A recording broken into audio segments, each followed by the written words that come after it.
Falatrana mampiavatsika any antokatrano manaraka ny fandarana eto amin'ny TV+ Madagasikara sy manaraka izao fotoana ny fampahalalam-baovao izao ary manasantsika anaraka izany hatramin'ny farany ny tenako Sibela Andriamazava moa miaraka aminao amin'ny ity takariva ity miarabanao Sibela. Mirabanao Njakandre Mahery mirabantsika rehetra manaraka ny fampahalalam-baovao ny TV+ Madagasikara. Ireo lohatenim-baovao tapany voalohany ary horaisina eto Madagasikara afaka enina andro ny fihaonana tampon'ireo filoham-panjakana sy lehibe ny gouvernement andiany fa 2020 ny mpikambana eo anivon'ny SADC ka nijery akaiky ireo toerana andraisana ireo hetsika samihafa ao anatin'ny fihaonana antamony ny filoha Andry Rajoelina ny farany herinandro teo. Ny sabotsy 20 aogositra izao ny sokatra amin'ny ampahany ho an'ny daholobe ny fitanterana antarimi raha ny tatitry ny sekretera mpanjakana misana ny anana vaovao sy ny toeram-ponenana araka ny fandaminana napetraka dia misokatra adiny 2 ny maraina ary adiny 2 ny ariva ho fanazarana amponina amin'ny fampiasana ny fitanterana antarimi. Tapany faharoa amin'ny lohateny amin'ny pia ny vondrom-bahoaka itinjara-pahefana dia nandray ny bentanana ao amin'ny distrika Ambohimaso ny filoham-hevitry ny antenimiran-dolona Nicolas Rabemananjara androany tsy niakatra ny lampany antenimiran-dolona ny bentanana raha tsy noho ny fanasana ny filoham-hevitry ny antenimiran-dolona Nicolas Rabemananjara ny filohan'ny fikambanany bentanana Ambohimaso. Afaran'ny dia tapitra ny 27 ora nomeny fikambanan'ny Islam Malagasy ny fitondram-panjakana amin'ny andrasana fepetra momba ilay moské narodan'ny mpandrarava iny tany Tomasina tsy nisy vokatra azo ka idina ifotony any amin'ny komina Tomasina faharoa ny Bureau National ny Islam eto Madagasikara raha ampitso andray fanapa-kevitra raha ny fanambaran'izy ireo androany. Anjendiny-bavao avy hatrany ary horaisina eto Madagasikara afaka enina andro ny fihaonana antampon'ireo filoham-panjakana sy lehibe ny gouvernement andian'ny 2020 ny mpikambany SADC ka nijery akaiky ireo toerana andraisana ireo hetsika samihafa ao anatin'ny fihaonana antampon'ny filoha Andry Rajoelina ny farany herinandro teo. Fanamby napetraky ny filoha Andry Rajoelina amin'izao fandraisana ny fihaonany antampon'ny SADC izao ny ampisehoana fa mahay mandray vahiny ao anatin'ny firaisan-kina ny vahoaka malagasy efa mandroso tanteraka ny asa fanamboarana ireo trano mandrafitra ny village artisanal izay efa vady mitsena ireo mpivahiny tonga eto Madagasikara. Tafiditra ao anatin'ny fandaram-potoana ny fanjakana malagasy ao anatin'ny fandraisana ny SADC ny tetikasa autoroute kantodian'ny filoha Andry Rajoelina ihany koa izany. Misy ihany koa ny hetsika fampisehoana jet d'eau eny amin'ny lac Iarivo. Fitaovana Dony Ivarasat. Tahaka ny any amin'ny firenena rehetra mampiatrano fihaonana tampony ny haingon-tanàna no anisany hamantarana voalohany fa mandray fihaonana tampony SADC i Madagasikara. Efa mifahofa amin'ny faritra maro eto an-drenivohitra ireo sainan'ireo firenena 12 mpikambany SADC. Efa hita mipetaka eny amin'ny lalana ihany koa ny saran'ireo filoham-pirenena mpikambany SADC.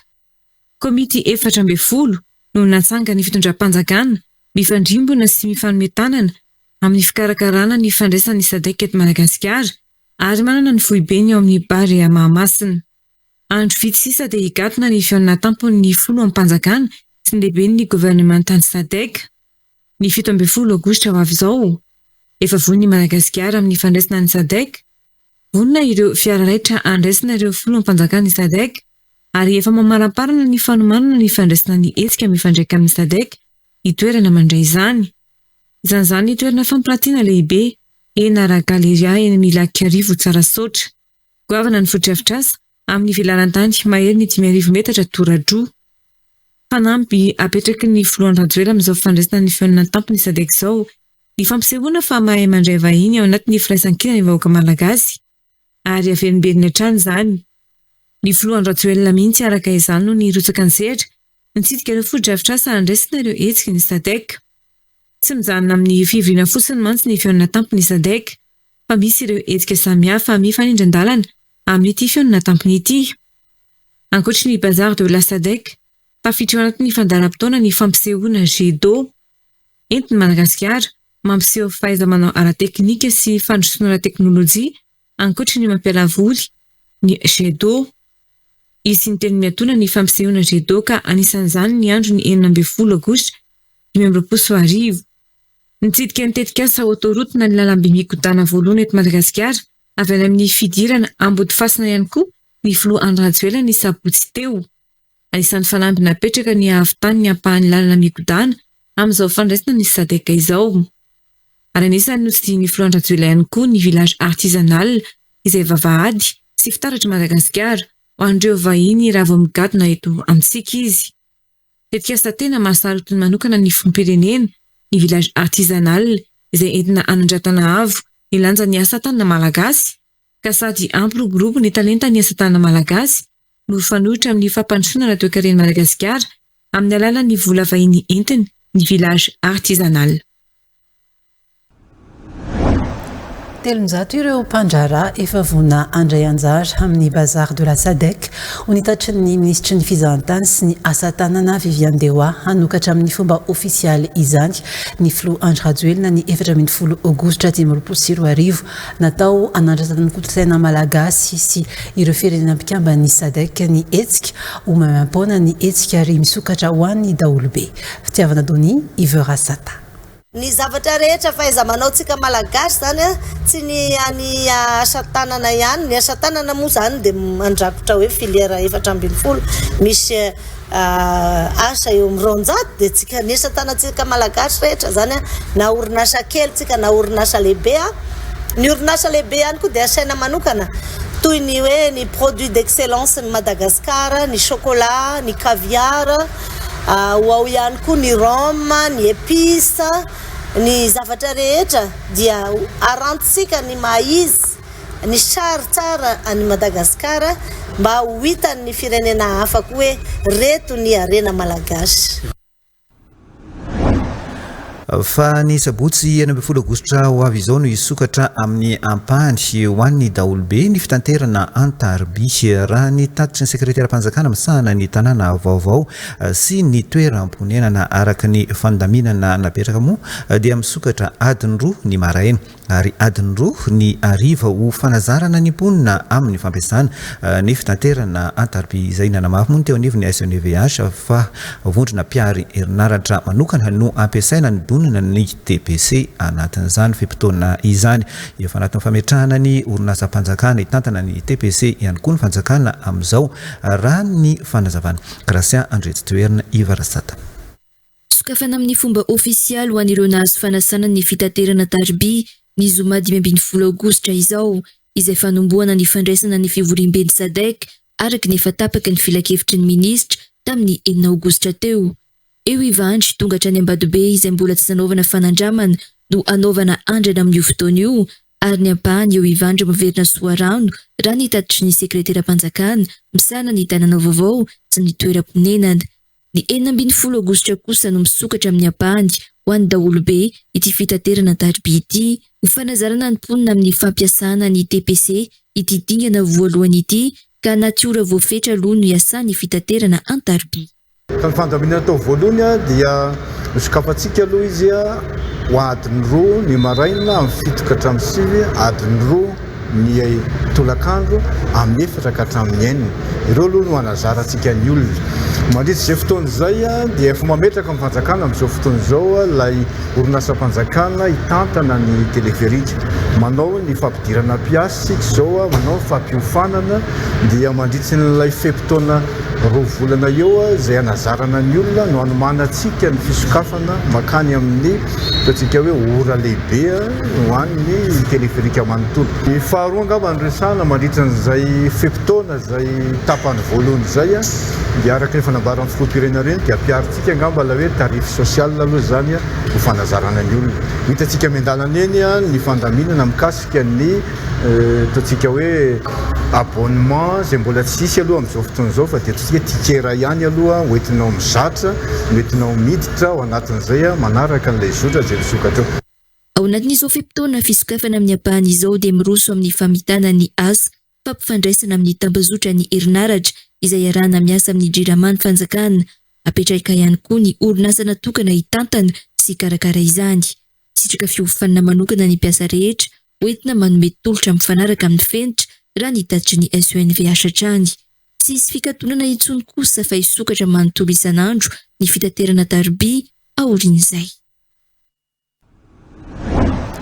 Fa amin'ny mampiahy ny vondrom-bahoaka Tsinjaram-pahefana azy dia nandray ny ben'ny tanàna ao amin'ny distrika Ambohimasoa ny filoha lefitry ny anteny Mirandolona Nicolas Rabemananjara androany maraina.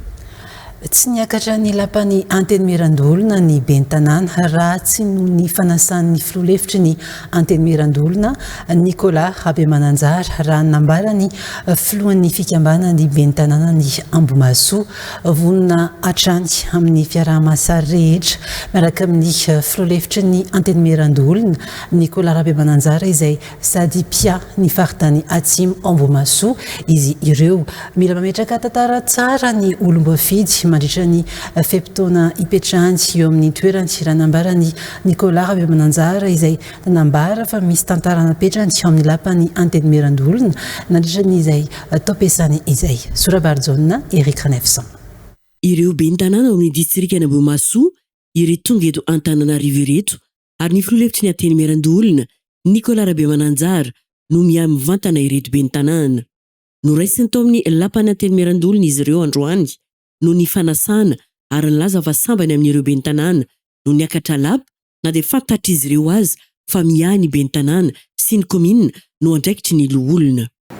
Fisaorana mitafitafy goavana lovavy mitafy ny loha fa nandrainay ianao resaka le didinao samy neritreretinao hoe Ambohimasoa kely le Ambohimasoa andalosasika sanandronandro koa tsy mandeha atinao fa dia menao aza landiny agnaia reto ben'ny tanàna namana sy filoha-tegna eto ny nanaisanao anay tena zava-dehibe aminay zay ary indrindrindrindra voalohany koa anay no miditsy ny tilady ty dia sahala aminay zany mba sena tena mahao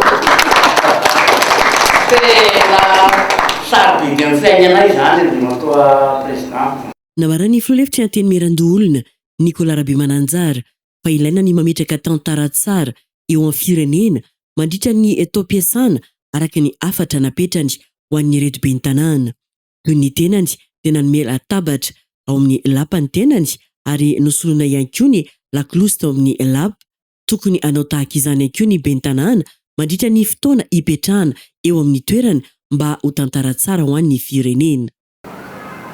Io latabatra ipetrahanareo no teo mitaloha teo dia miainatra ny nahita sy ty tamin'izay nitsatato tamin'ny 2020 ity ny latabatra sénateur dia ny tenako zao mitady lalana nazahoantsika ny mose latabatra tsara tare zay zao mba nampiovan'ity sénat ty zay moa mba fandalovana teno zay nandalovana teny dia mba mametraka tantara ozy président zay hoe tsy fahazahoana toerana zava-dehibe fa mba mametraka tantara amin'ny firenena hoe Rabemananjara zay nandalovana metraka rotimbanty sy sahety tsony ary mba fa tantara napetrako naky ny lakolosy teto zay asa nahitanareo mafa ny lakolosy kely mba nihitika koa lakolosy trano fisakafoanana no teo dia nitondrako azy any États-Unis tany lakolosy ngeda be sy napetrako eto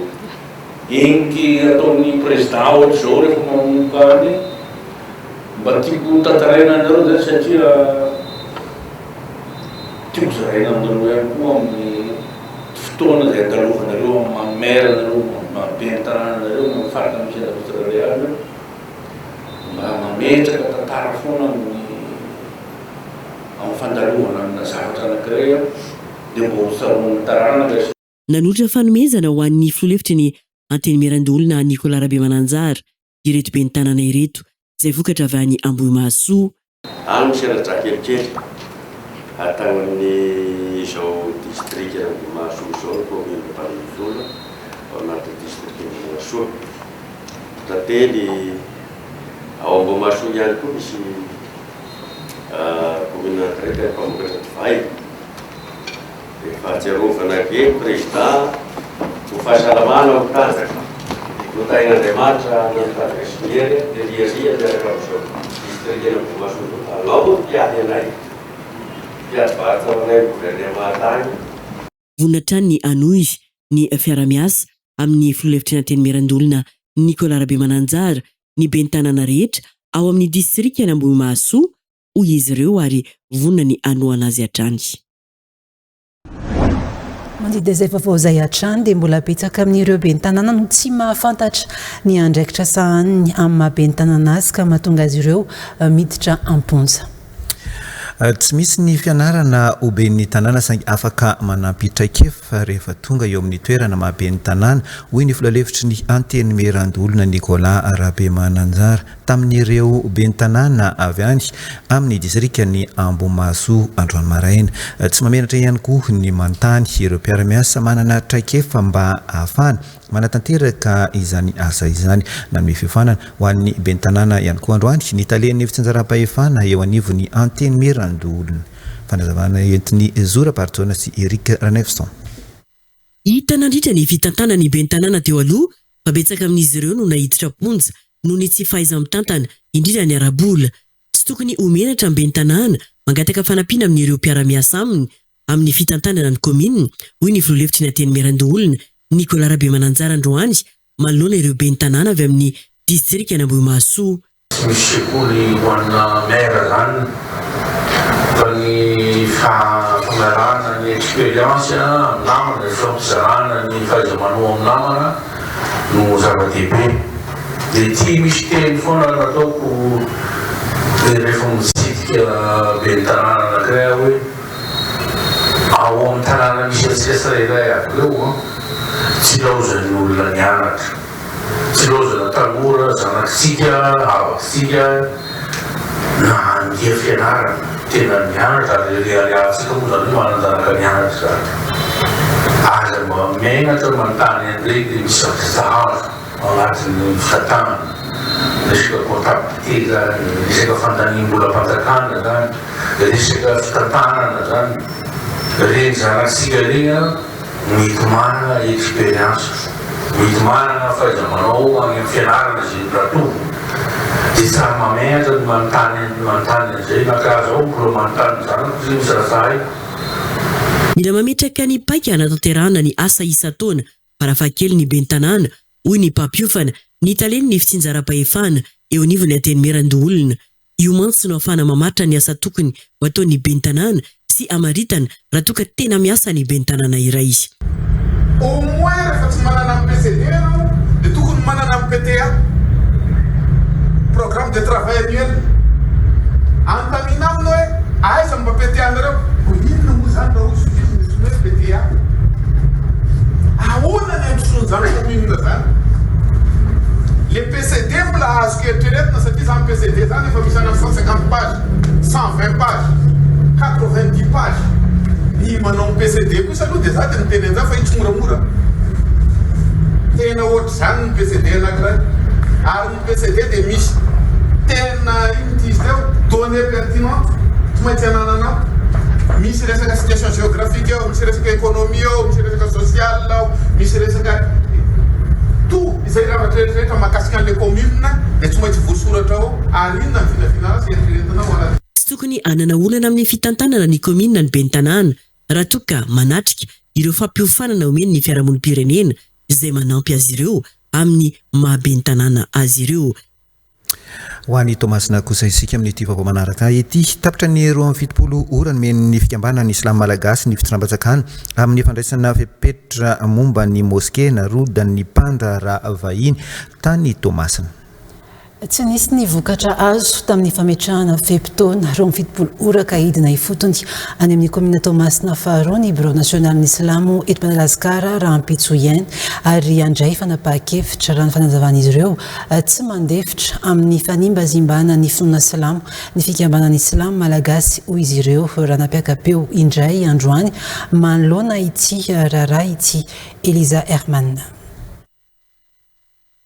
Hidina ifotony any amin'ny komuna ny Tomasina faharoa ny siny fandrodanana moské ny 12 jolay lasa teo ny Bureau National ny fikambanana Islam Malagasy andray fanapahan-kevitra hifanandrana amin'ilay mpandrara vahiny tomponantoka tamin'ity fandrodanana ity samy milaza ho manana taratasy fahazoan-dalana amin'ny tany avokoa moa na ny andaniny na ny ankilany milaza mitondra ny anarany fitondram-panjakana anaovana tetikasa-panjakana ity mpandrara vahiny ity rehefa nandrodana ny moské ny fiangonana kristianina sy ireo tafo 170 isa hafa. Mbola tsy maharesy lahatra ny mponina voakasika sy ny fikambanana silamo ny mahiraky ny gouvernemanta ity mpandrara ity raha nambaran'izy ireo tsy nisy mantsy ny fampandrinesana mialoha, tsy misy taratasy mazava ihany koa ary misy arotava sy manafina ny laharam-pamantarany fiarany ity mpandrara ity rehefa manohy ny asa fandrodanana eny amin'ity toerana ity raha ny loharanom-baovao. Tsy nisy ny vokatra mahafapo taoriany nanomezan'ny fikambanana silamo 27 ny fitondram-panjakana raha nambaran'izy ireo. Fahendrena ny takina enta fitondram-panjakana isaorana anao filoham-pirenena naniraka délégation nandeha tany misiraka anao Tamatavy mivorona anomboka Omaly mivorona anomboka Androany fa mbola tsy rahira iny zany vazaha izany vao maikana ampitomboina anaky 4 ndray 4 ndray ny billa miasa ao Androany tsolava resaka zay idina ny bureau national idina ny tena efa mahafantatra an'izany silamo rehetra eto ambony tany hiala ny Tananarivo Rapitso Ndriamatoa Branco Nantenaina secrétaire général ny comité des sages silamo miaraka amin'ny président national la silamo miaraka amin'ny président ny comité de gestion ty mosquée Fiben Silamo ty miaraka amin'ireo délégation silamo zay vonona misy ny marimaritra raisana mieno anareo ampanajana ny silamo atao antaratasy tsy verbal mahita solution nareo asolo an'ilay quartier misy vahoaka izay nirazena trano malahelo ny silamo reo ny carnet pokotany reo vahoaka ny esorona atao anatin'izany trano izany fokotany no narodana fa tsy quartier aza fainona vandy ny vahoaka malagasy tompona ndraikitra telo mianadano ny raitsykombakomba atao Tamatavy aina hitarika korotana sy miendrika fa nibazibany ny finoana silamo izao toetra raha izao raha nambaran'ireo mpino silamo. Rahantsika indray izao ireo vao niteraka resabeto anatin'ny tambazotra an-tserasera androana.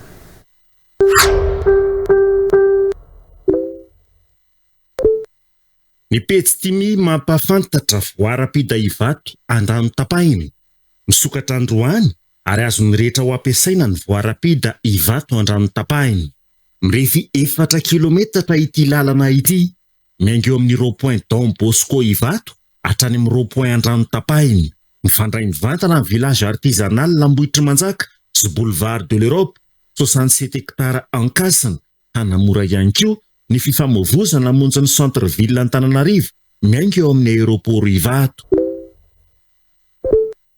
Ny pejy 24 heures madame mampafantatra synota lehibe ny FJKM Manotolan'ny aro nakotroka ny fitsenana ny filohan'ny FJKM Révérend Docteur Irako Ami Andriamasoa omaly tany an-toerana.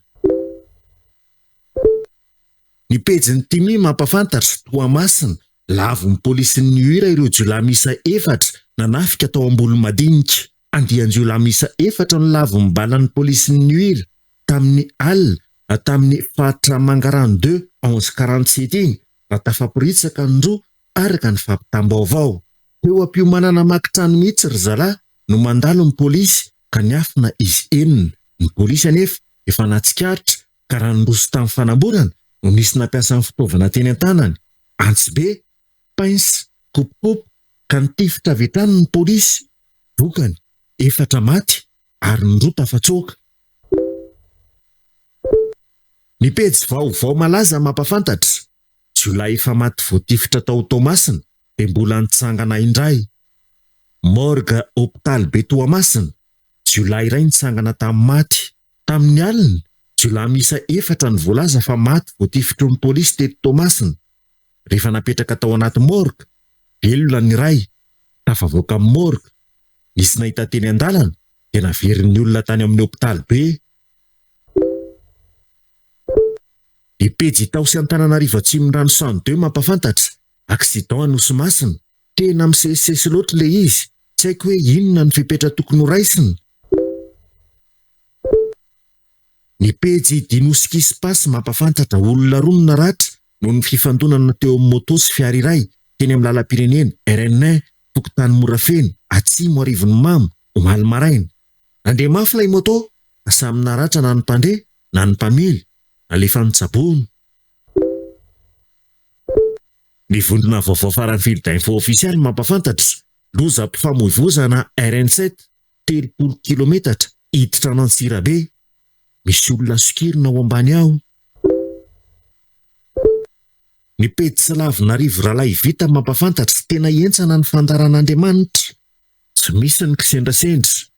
Ny 9 Aogositra 2024 tany Ghana dia nisy fenjerana angidimby na helikoptera izay namozana ain'olona 8, anisan'izany ny ministra ny fiarovana sy ny ministra ny tontolo iainana. Tokony niaraka tao anatin'iny helikoptera iny ihany koa ny filoham-pirenena John Dramani Mahama izay voasa tany Obuasi fahatra Asante. Efa naparitaka tao anatin'ny fanasana mihitsy fa ho tonga ny filoha, saingy tamin'ny fotoana ihany koa dia nisy fanasana iray hafa natrika fitaovam-pivavahana nasionaly. Ny rahan'ireo mpitondra fivavahana sy ny vadiny natao tao Gamoa Fete. Efa nanindra ny vadiny Ramatoa Lordina Mahama sy ny filoha lefitra Ramatoa Jen Nana Opoku Agiemang ny filoha mba hisolo tena azy amin'ny fitaovam-pivavahana io satria nieritreritana ny tsy ho afaka. Tamin'ny fotoana farany anefa dia niangavy mafy azy ny vadiny mba hiara-natrik'ilay fitaovam-pivavahana izy mivady. Ho tena nanindreo ministra roa mba hisolo tena azy ho an'ny Obuasi ny filoha John Dramani Mahama ary ny fenjeran'ny angidimby ny toyiny.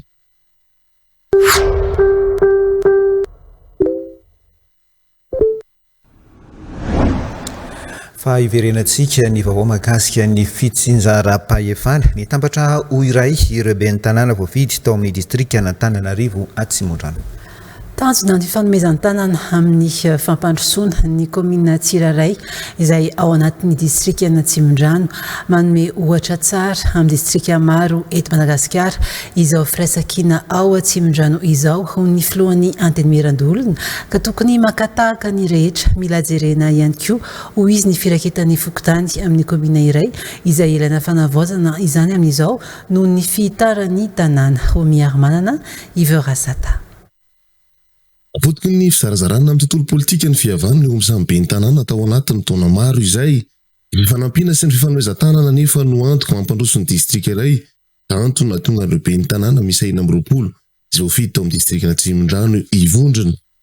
Ny zavatra tsapa tao anatin'izay dia ravaravaniny atao hoe sy mbainy ny resaka rivotra politika izany ny ben'ny tanàna izay mihitsy nahatonga ny nanapa-kevitra ny hoe andao hovana ny fanaovana politika eto anatin'ny distrika n'Atsimondrano manomboka izao fa ny fihavanana ny taloha vao ny politika.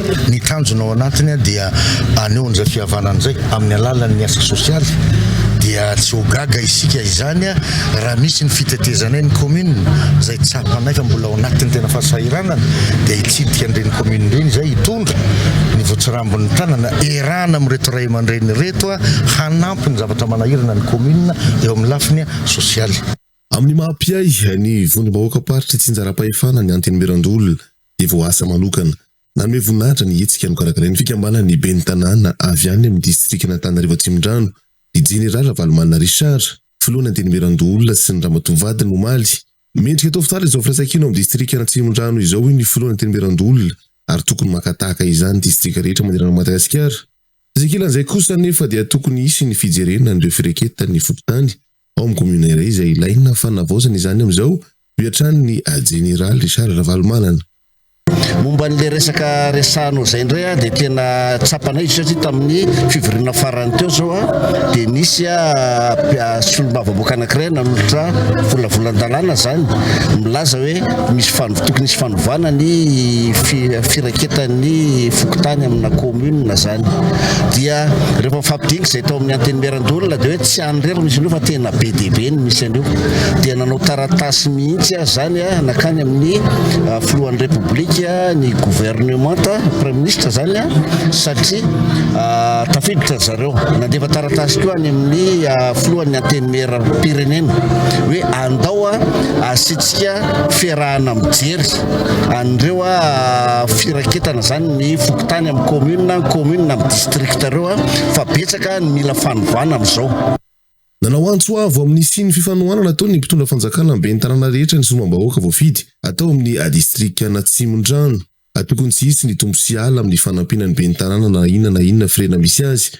Tokony hatsahatra ihany koa araka izany ny fanaovana antsojay sy hery famoretana ny ben'ny tanàna izay mety tsy mitovy firena amin'ny finondrana fa tokony mirahina ny rehetra amin'ny fampandrosoana.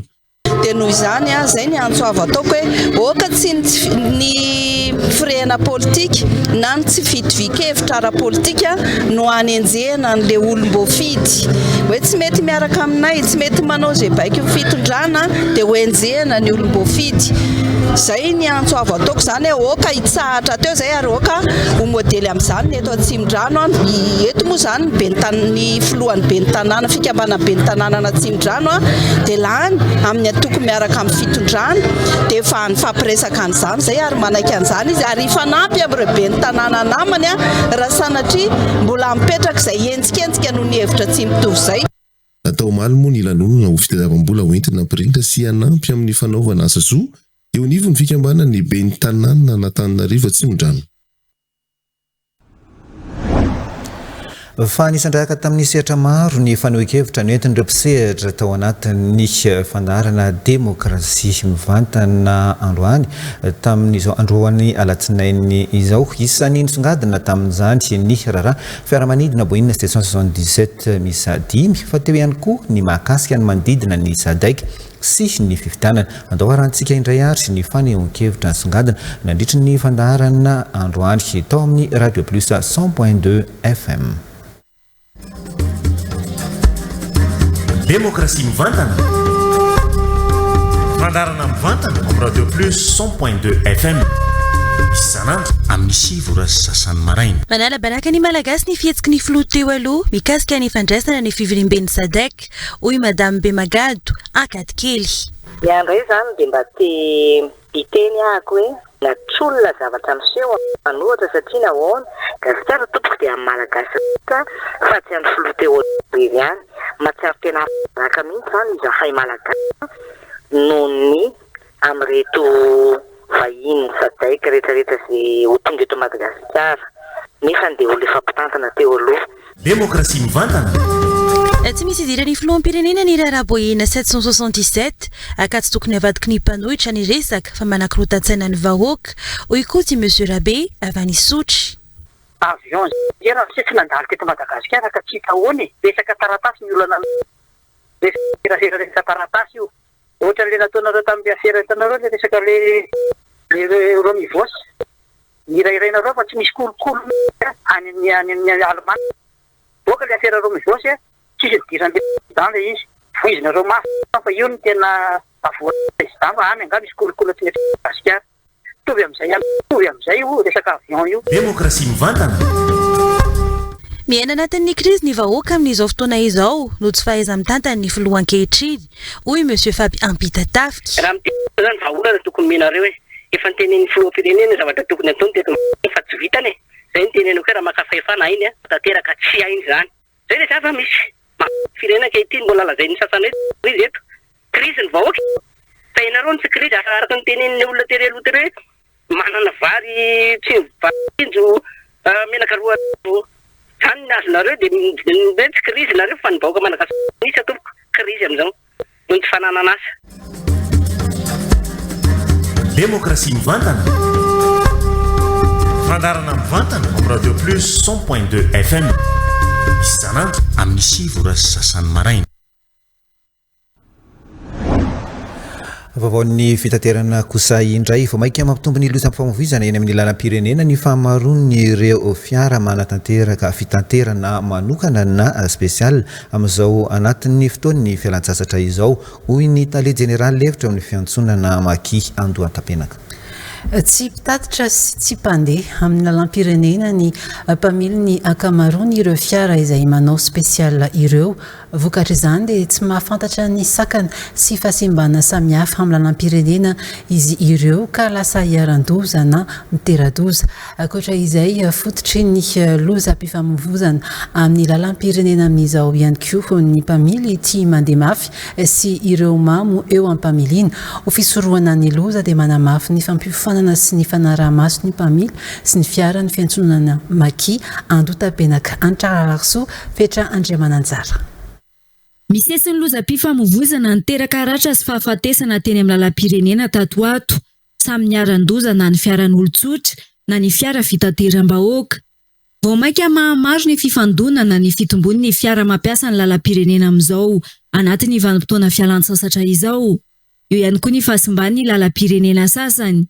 Akoatra ireo, mampitombo ny lozam-pifamoivoizana ihany koa ny fisian'ny fiara manao spesial manatitra na maka-piala sasatra izay sy mahalala lalana no ankamaroany, hoy ny tale jeneraly Lefitra ao amin'ny fiantsonana Maki Andohatapenaka. Ny atao hoe racolage aloha zany dia misy an'ireo fiara izay indrindra moa zany ireo Starex sy ireo fiara mpanao spesial makany amin'ny faritra ireo izay hitako hoe manimba ny liasa pitaterana satria mandeha makany amin'ny faritra izy andeha aka olona any amin'ny faritra dia vida izy eto. Dia mandeha fanaonsany anaty Facebook mihitsy ry zareo izay hitako hoe tsy azo atao izany hoe mitady olona zao mba ho entina ny mahajanga na ho an'ny Tomasina dia ohatr'izay koa ny fanohatra amin'izay koa ny avany.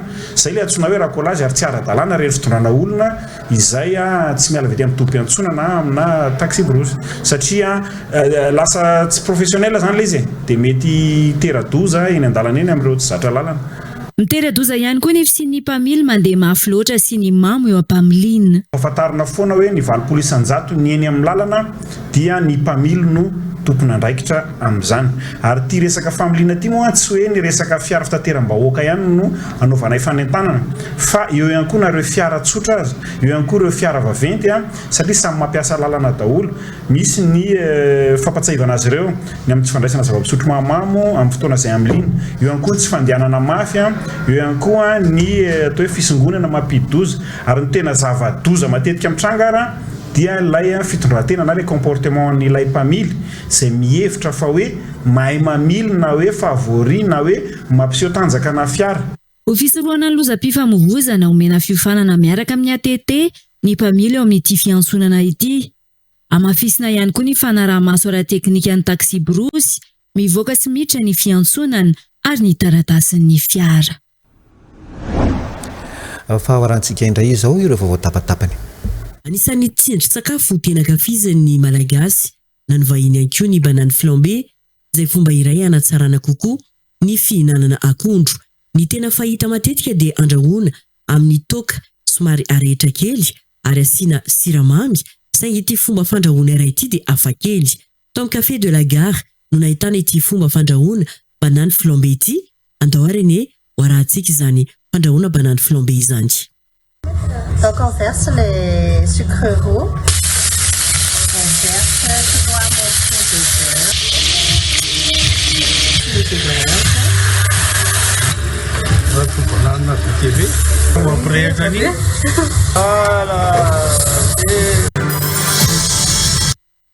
No tanterana omaly alahady 10 aogositra ny fetin'ny taranaka ao amin'ny FJKM nanganehana fitiavana synode apartany n'Antananarivo Atsinanana. Ity fetin'ny taranaka ity no fetin'ny taranaka voalohany taoriny ny fanokanana ny trano fiangonana ny volana Novambra 2024 ka vorolanina avokoa ny mpino kristianina rehetra tao an-toerana sy ny zanaka ampelezana manerana ny lavalon'osy. Ny tarika ny fitaom-pivavahana sady nitondra ny tenin'Andriamanitra ny mpitandrina ao an-toerana ny Flou Radimsou Michel izay nandraisana ny loahevitra taranaka mifampifehy mahay milefitra mahay mibebaka. Nisy ny fandraisana ny fanasan'ny tompo sy ny lavantombokatra izay nandraisana ny mpino anjara ny tapany maraina ary nofaranana tamin'ny rindrakira ala-piranantsara lehibe izay niarahana tamin'ny tarika Christophe Ratrem ny tapany arivo. Natratra 100 isa ireo mpino kristianina nanatrika ity fetin'ny taranaka ity koa sotra manokana azy ireo ny komity sy ny fiangonana manontolo. Mbola izy ny fikarakarana ny fandraisana tanana ny mpitandrina fa 7 sy 17 volana Novambra ho avy izao koa anasana izy ireo sahady ny ifampitona sy hiomana amin'izany fotoana lehibe izany. Taranaka voalohany hatramin'ny ny fiangonana tamin'ny Novambra izava dia beotsika FJKM mananganena fitiavana no fanotonantsika satria tena maro tokotsika ny tonga teto nahatratra 100 sy ny ezaka amin'ny taona 2024 anatanteraka ny tetikasa manaraka ny karo meridiany ny trampanimbolana ary ny arataraka eo ny tiliamo. Ny ezaka manaraka ho azinaty fetin'ny taranaka ty moa zany dia ny fandraisana tarana mitandrina indray izay hotantezahana amin'ny 9 Novambra iarahana amin'ny folo FJKM ary ny 3 Novambra izay iarahana amin'ny reny fiangonana anasana tsika zanaka ampelezana sy fiangonana rehetra sahady izany fotoana lehibe izany. Anontetika sa Rice Project izay arahany miasa amin'ny ministeran'ny fambolena sy ny fiompiana ary ny masovo japonais misahana ny fiarah-miasa iraisam-pirenena na ny JICA i Ambatovy amin'ity taona 2024 ity entina anampiny ireo mpamboly madinika ao amin'ny faritra Atsana sy aloatra mangoro itetikasa ity anampy ireo tantsaha anatsara ny teknika mpambolena ampiasainy sy amatsy azy ireo fitaovana sy kojakoja fampiasa amin'ny fambolena tsara kalitao ihany koa ny tetikasa Rice Project naneo ny fankasitrahany izany ny tantsaha nandritra ny fanombohana tamin'ny fomba ofisialy ny tetikasa ny 20 Jolay 2024 teo atao Ranomafana Est Fanadadiana. Isan'ireo fandraisana anjara Ambatovy amin'ny fampandrosoana ny toe-karena ao amin'ny faritra Iasany soan'ny firenena manontolo ny fanoana ny atrano ny fambolem-bary izay miantoka ny foto-tsakafon'ny malagasy. Ho amin'ity taona ity dia anatanteraka ny tetikasa Rice Project izay iarahany miasa amin'ny ministeran'ny fambolena sy ny fiompiana ary ny masovo japonais misahana ny fiara-miasa iraisam-pirenena na JICA Ambatovy anampiana ireo mpamboly madinika ao amin'ny faritra Atsinanana sy aloatra mangoro. Anampy ireo tantsaha anatsara ny teknika fambolena ampiasainy sy amatsy azy ireo fitaovana sy kojakoja fampiasa amin'ny fambolena tsara kalitao ny tetikasa. Naneo ny fankasitrahany tetikasa izay anampy azy ireo amin'ny velitenany ny tantsaha nandritra ny fanombohana tamin'ny fomba ofisialy ny tetikasa ny 12 Jolay 2024 tao Ranomafana Est.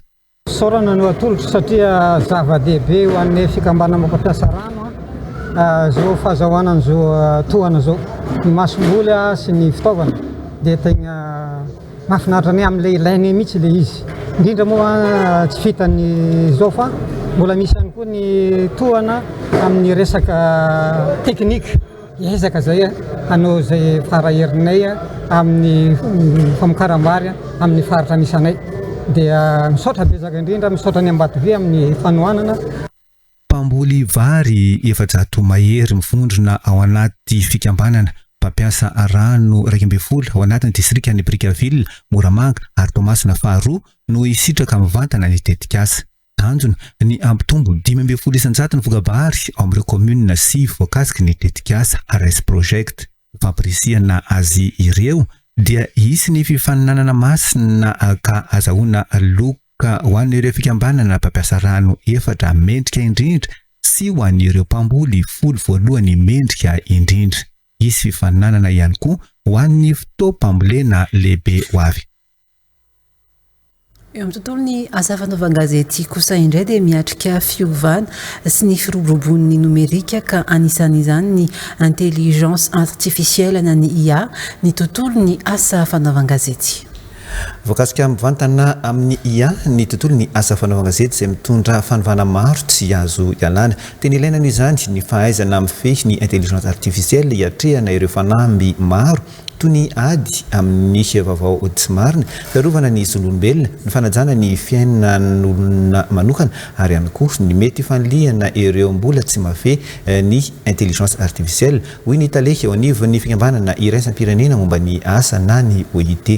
Miatrika fiofanana mandritra ny herinandro anamafisana ny fahaiza-manao eo amin'ny fivezana ny intelligence artificielle mifantoka amin'ny intelligence artificielle sy ny ady amin'ny VIH sida ny mpanao gazety eo amin'ny réseau des journalistes spécialisés en emploi et travail. Mamtina Andreblol, Yvon Mandroso.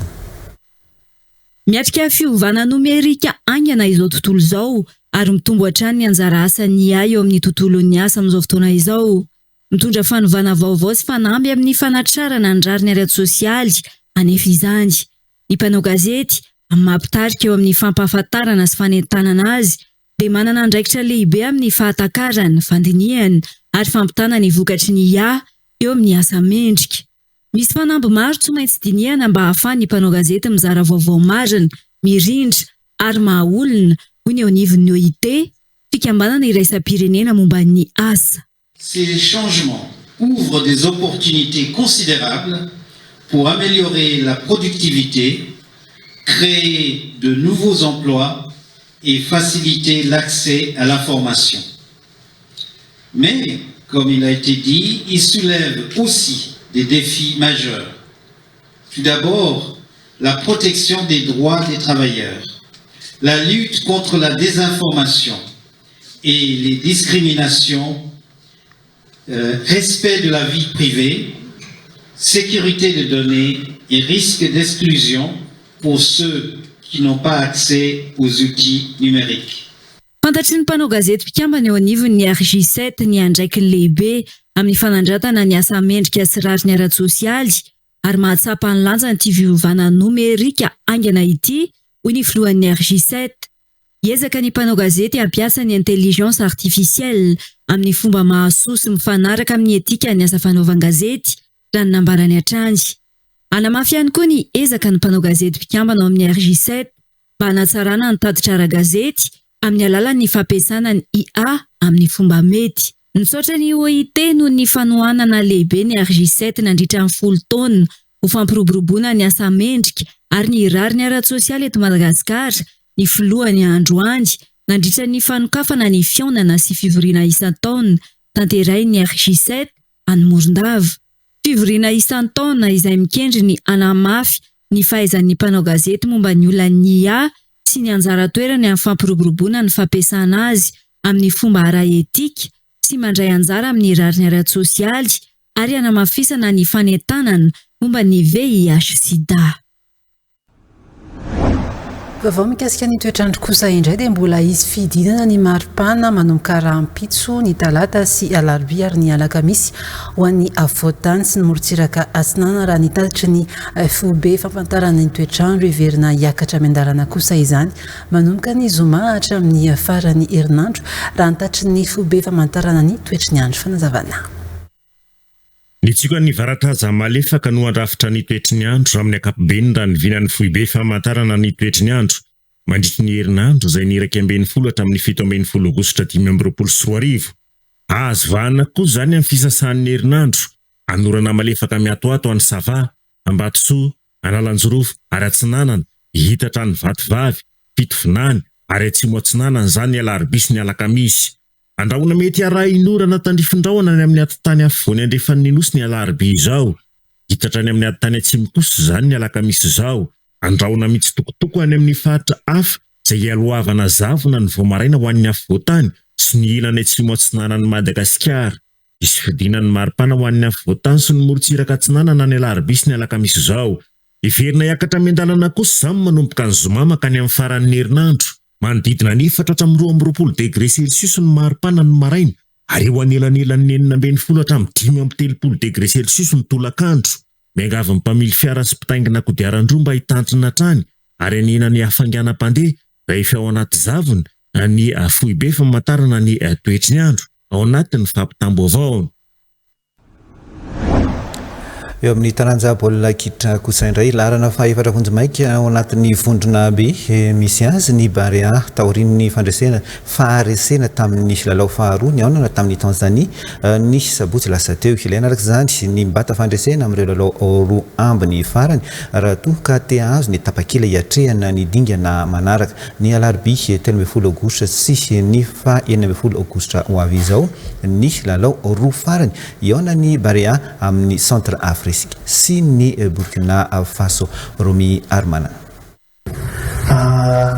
Nanana filiavana koa Tanzaniana izay mitombo anazy ary aingana be tao anatin'izay no tao anatin'ny tamin'foritsika satria tsika nanao an'ilay somary nanao pressinao kely tao anatin'ny tamin'foritsika nisy occasion rakoa teo baolina azo lalena tokony ho faty fa zay baolina rehefa tsy mahafaty ianao dia tsisy azo atao ary niezaka ny vera nanao an'izy na taveriny teo fotoana tsara be na tonga n'ilay roseray zany hoe nitrana tany visitersika roseray rehefa avy eo niezaka nitady fa mahafombelana zany aminy tsy afaka nanasara ny izytsika izay ny azoko tenenina angamba aloha no izytsika androany mbola misy lalao anankiroa io amin'ny larina faefatra ao anatin'ny vondrona be ny misy any Madagasikara Tanzania larina voalohany manana isa 9 raha Mauritanie manana isa 4 ary Burkina Faso manana isa 3 aorianan'ny Madagasikara kosa ny Centrafrika izay mbola tsy nitokatra eto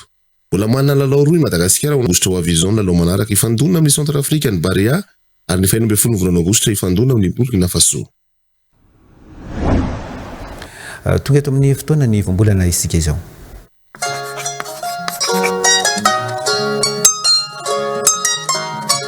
Ny voambolana hoe mangi indray ny fantarina ny heviny ka izarana mampiasa amin'ny andavanandro.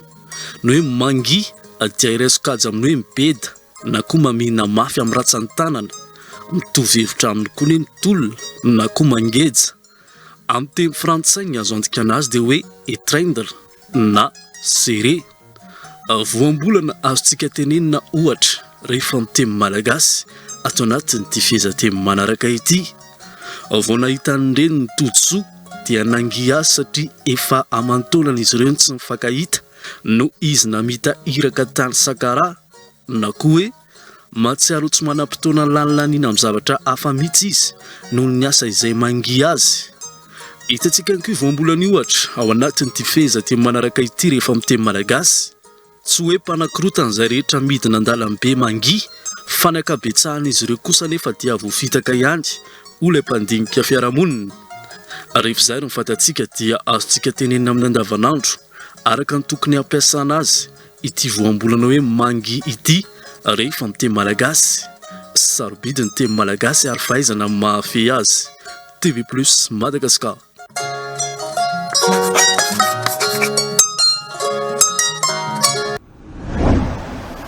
Andendray ary isika izao hanaraka ny eo ara hoe Marcaderie amin'ny Chandarana no vahaolana sady tsy lany fotoana ary tsy misahirana ianao amin'ny kalitao tsara dia tsara sy amin'ny vidiny mirary.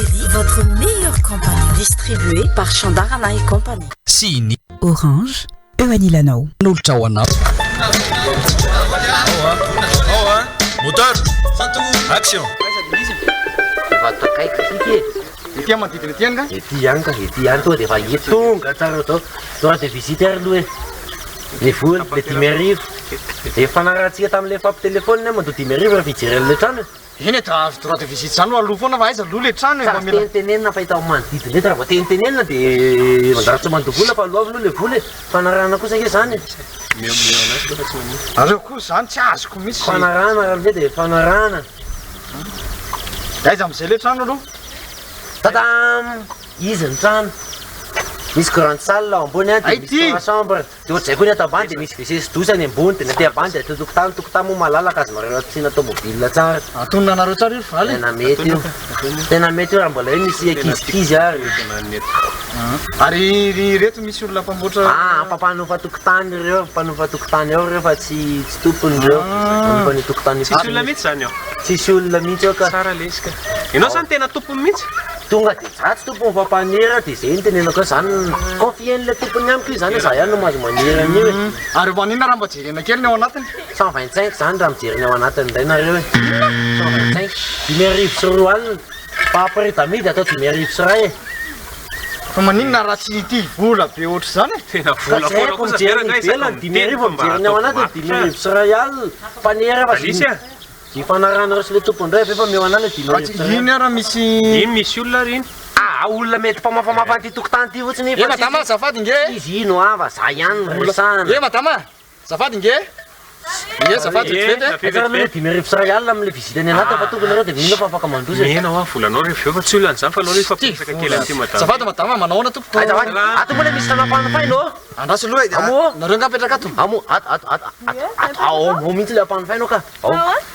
Mipetraka ato nareo? Eno traneo? Ampanofaina trano io mety be amin'ity valilako ty mantsy loatra hoe ato ry zareo mipetraka fa izy tena hoe mampanofa tsy mampanofa trano verse a. Tranera tonga any menakato. Fa nareo tena nareo trano io? Ie tranonay fa tsy mampanofa trano zay ho tsy ampanofaina ny tranonay.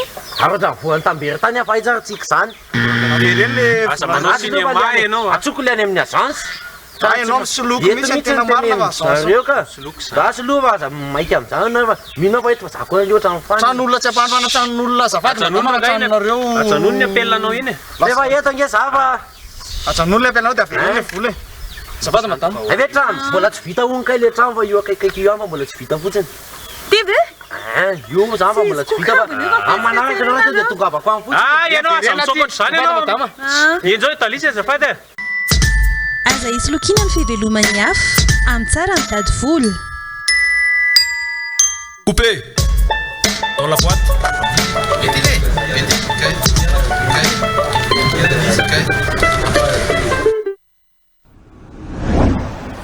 ny vokatanao nandritra ny fiadina ny amparany Madagasikara taranja handball squad junior vehivavy no entiny Sibelandra mazava amintsika ao anatin'ny songadina amin'ny ity takariva ity tena kosa merika veloma ho an'ny manaraka ny veloma artoboko.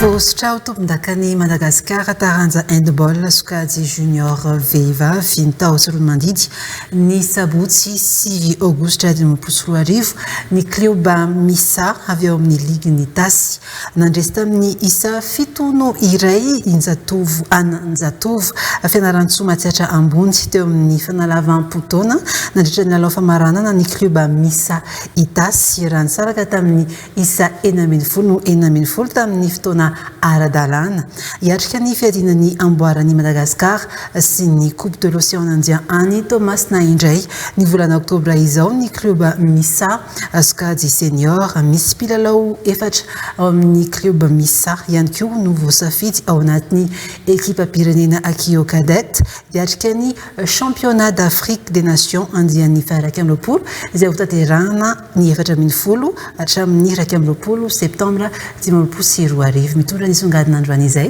Injaka Andremahery.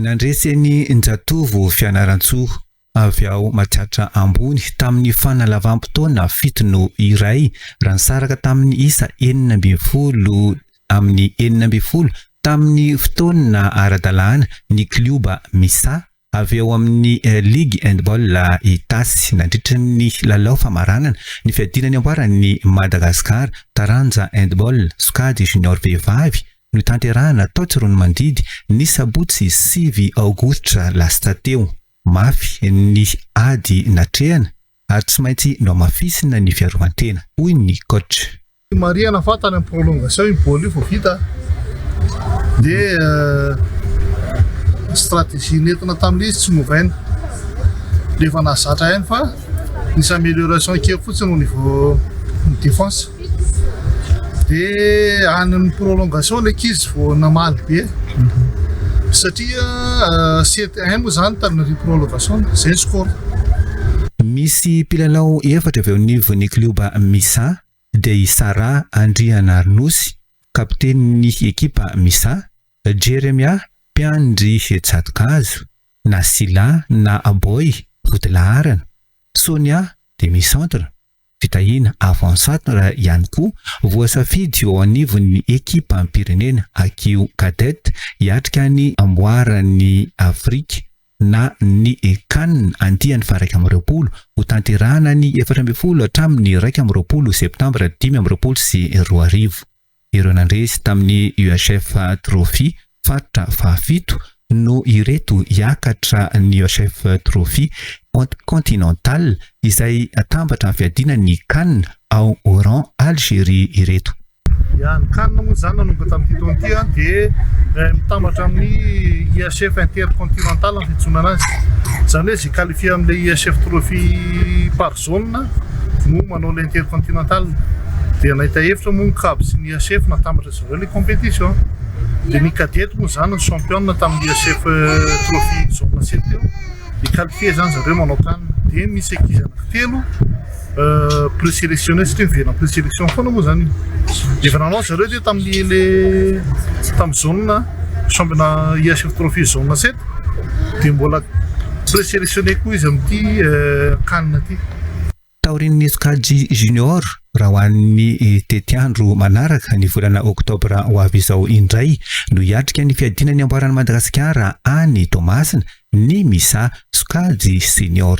Championnat vita teo moa zany ho an'ny junior fa ny programan'ny championnat manaraka moa zany izay andraisan'ny Misa handball club Anjara dia ny championnat de Madagascar senior izay atao any Tomasina amin'ny volana oktobra ho avy izao dia mitohy amin'ny fandraisana anjara ihany koa amin'ny coupe de l'océan indien izay andraisan'ireo firenena nosy manodidina anjara izay atao any Toamasina ihany koa.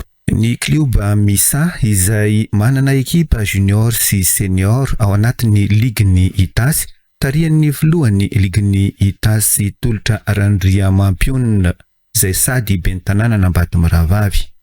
Nanomana fitsanana makotrokotroka ireo tompon-daka omaly tao amin'ny kampinina Katsoka Ambatomarahavavy moa ny voalohany ligy ny handball Itasy. Fifaliana lehibe ho anay no nahazahoana zao championna eto Madagasikara zany ny handball dia makasitraka indrindra nreto zanaka sy ny mpanazatra ny presidente ny club sy ny ray aman-dreny koa izay namela malalaka izanany ilalao ny antso avo ataony rehetra dia tsotra eto Ambatomarahavavy miainga ny Misa miantso ny zanaky ny tanàna rehetra tsy hakanavaka zay lina amin'izany handball zany andao ilalao hitaizana ary ampiakatra avo ny lanjany zany aty amin'ny faritra Itasy dia manentana ary miainga eto Ambatomarahavavy aloha voalohany dia mihitatra makany amin'ny faritra Itasy tsika.